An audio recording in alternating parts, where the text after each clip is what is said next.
How will you know if a house has a wet basement? You guys, I'm about to give you the genius gold idea. You look for the dehumidifier in the basement. Look in the closets, look under the stairs, look in the garage. You're gonna find it, it's gonna be there somewhere. And if you see it, you know they've had water in the basement, let's go. You guys, 7 houses that you should never buy and 1 house that you should, even though everybody tells you not to. I have bought and currently own a lot of homes. Between my personal experience and what I see every day showing homes to clients and doing home inspections, I have created a list for you of 7 homes that you should never buy.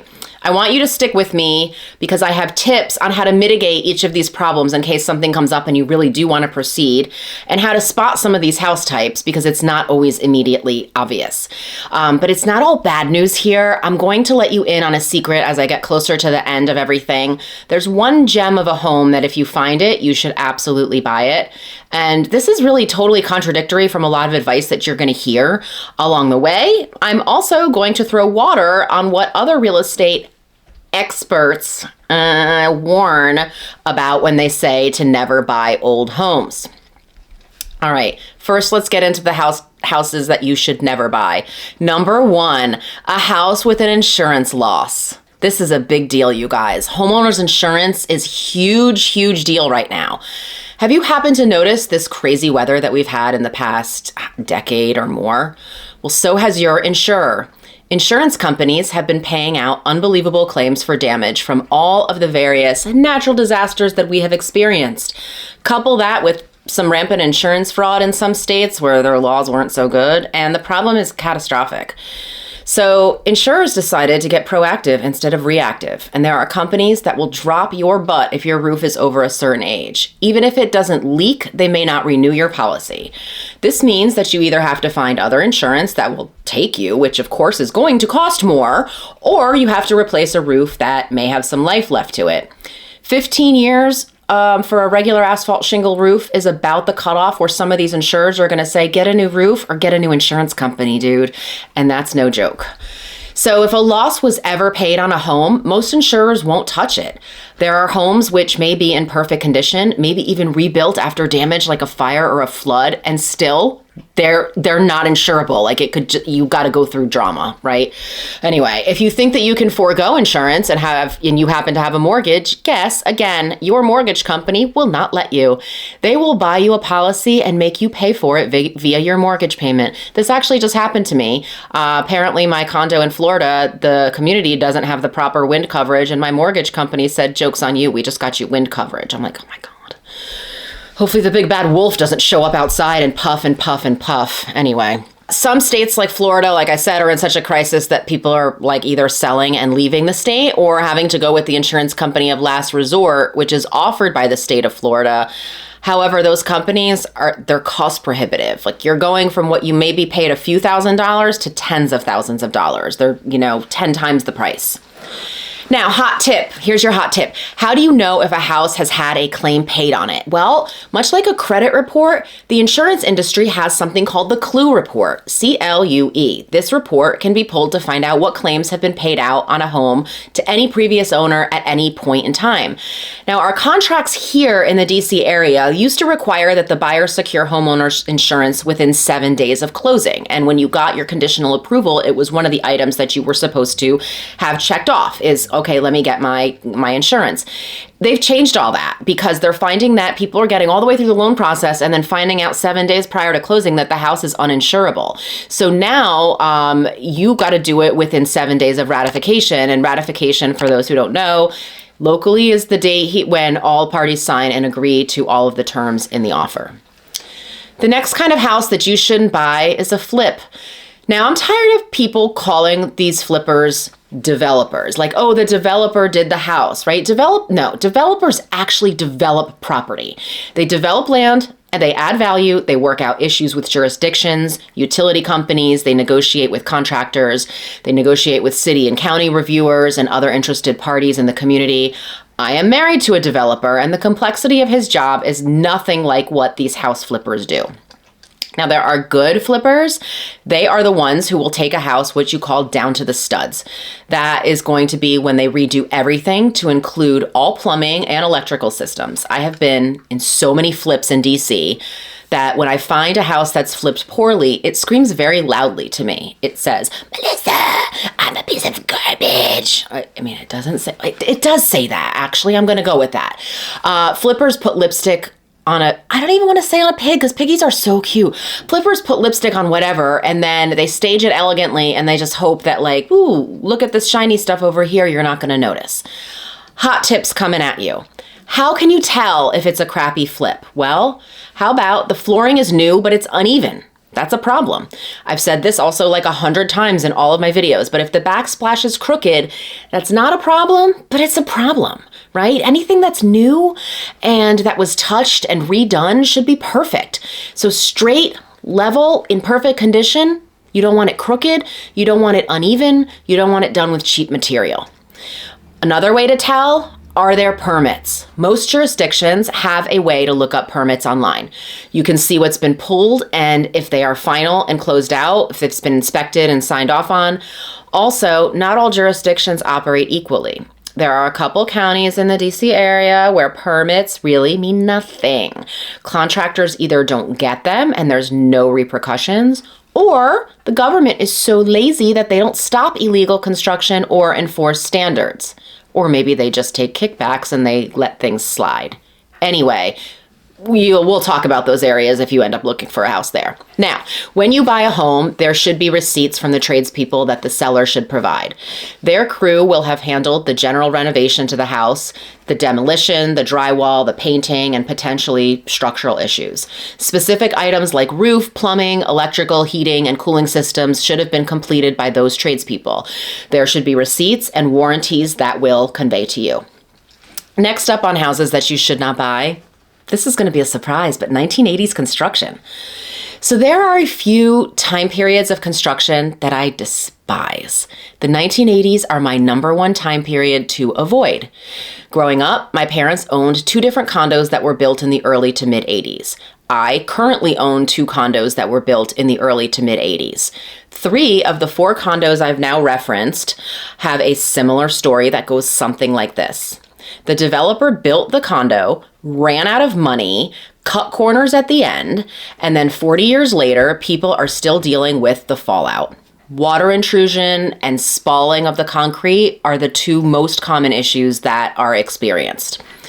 Now, why did this actually happen and what was so special about the 80s? Well, I went on a witch hunt to really figure it out because I was a little youngin' back then, so I wasn't really following the news. In 1981, the Economic Recovery Act was passed, which made real estate really into a great tax shelter for people. A lot of foreign investors came to purchase property in the U.S., and then the money supply here grew. Lending was going wild for banks. In 1986, tax reform eliminated those tax shelters. Even though somebody shut the music off, though, the party kept going. Banks kept lending, the savings and loans crashed, rents began to fall, and the money spigot was cut off. Now, most everything that was built at that time was thrown up quickly so they could keep moving and make money on the next project. So what happened to those condos that were in the family of Terzis? Well, my parents sold their 2 properties. I still own my 2 1980s leg warmer Rubik's Cube specials. One of them is a consistent problem. The other one's been managed really well, and it seemed to be okay, but this week I got an email saying there's a meeting being called to discuss a special assessment. Hooray! I don't know. I looked at the reserves and we had millions of dollars before I bought, so I don't know what's going on. Anyway, remember Surfside, the Champlain Towers collapse in Miami?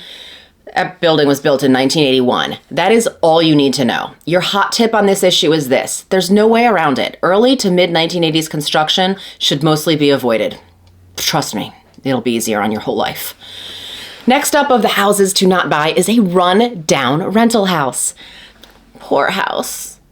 It's not its fault that the owner is a slumlord. Much like an enterprise rental car, lots of abuse is doled out to rental homes, and owners tend to not keep the homes in peak condition. We have what we call a group house next door to us. The owner is never around, and she rents the house to 4 unsuspecting, nice young professionals. She turned her garage into a bedroom so that she could get more rent. And her contractor, if you could actually call him that, decided to just put some beams or concrete blocks down and then lay plywood across and then put flooring. So it was lifted off the garage, but water was still coming into the garage under here. And then it was a problem because, the floor flooded. Then came the mold. Anyway, yeah. Terrible. We unfortunately share a chimney with this bitch. Yep, I said it. The liner of the chimney needed to be replaced and she refused to do it. And it was a fire hazard. So we finally just did it and paid for it. I don't expect she's ever going to reimburse us because she sucks. I hope she sells it soon, but I expect that she won't as long as she can keep milking money out of it by doing minimal repairs. Now, if you find yourself a great house that was a rental and you want to buy it, great. But you have to get all the home inspections possible and be prepared to negotiate hard for major systems and the big ticket items. I just had a client who purchased a house that was a rental for a long time. That house needed everything. It needed a new roof. It needed a giant hornet's nest to be removed from over the front door. It needed a new water heater because the water heater was from 1994. I'm not even kidding you. Those things only last 10 years, so it's 30 years old. And it needed a new boiler and new HVAC. It needed new everything, new windows, everything. Crazy. Now here's a hot tip. One of the telltale signs a house is a rental, do you want to know what it is? All the bedroom doors have individual locks on them that you have to open with a key. Telltale sign it was a rental. Next up is homes with deferred maintenance. Did you guys know that I'm psychic? Here's my ball. I can tell you right now what homes in any market are going to have the most deferred maintenance. It's the ones built between 2000 and 2010, my dear. Most of these homes still have the original everything. Seems like the owners just decided that they were going to sell instead of replacing things. And because we're 15 to 25 years out from the build date, I can guarantee you everything's going to fail at once. After houses cycle that period of time, owners tend to replace things as required, right? So a house built in 1995, for example, has probably already had a roof replaced and maybe a new HVAC put in, 1 or 2 things needing repair or replacement. That's to be expected from houses, right? And that they would be handled at the time that they need it. But all the big ticket items, roof, plumbing, electrical, heating, air, water heater, don't do it. I always say, don't make your problem my problem. And that's what happens when these houses in the first decade of the 2000s go up for sale. Now, you may not know that everything needs repair until you do a home inspection, but believe me, and here's your hot tip, spending a few $100s on a home inspection and walking away is cheaper than spending a few $100,000 for a house that needs new everything. The next kind of house that you shouldn't buy is one that has a wet basement. Now, a house currently that has or has ever had water in the basement, you're pretty much guaranteed it's always going to be a problem.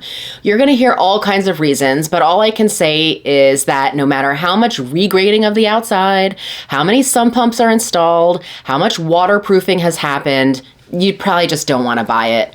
Now, hot tip here, how will you know if a house has a wet basement? You guys, I'm about to give you the genius gold idea. You look for the dehumidifier in the basement. Look in the closets, look under the stairs, look in the garage. You're gonna find it, it's gonna be there somewhere. And if you see it, you know they've had water in the basement, let's go. Next up is the stupid yard. Finally, do not buy a home where the backyard goes uphill, so that you don't want the low end to be close to the house and then it goes up a steep hill. Because here's something you can always count on when it comes to water. Water comes downhill to look for the lowest spot to land, and that will be right against the foundation of your house. Now, if that's not bad enough, you won't be able to go outside for weeks after rain or snow because there's just going to be everything that slides down the hill, and it is going to be like a mushy moat right outside the back door of your house. So what's the good news? Well, I did allude to that in the beginning, and so there's something that you shouldn't listen to when it comes to other real estate advisors, and I see this a lot.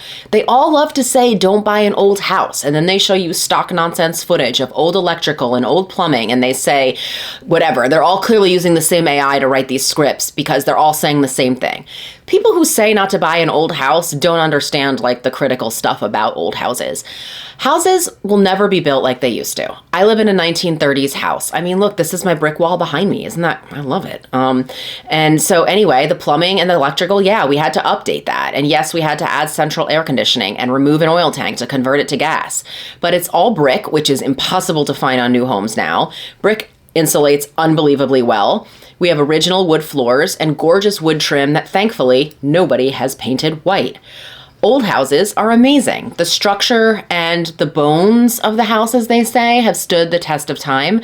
And yes, it can be very sexy to buy yourself a new home, but the charm in solid construction and the use of like real hardwood floors and all brick houses, radiator heat, guys, I wouldn't trade that for anything. I love it.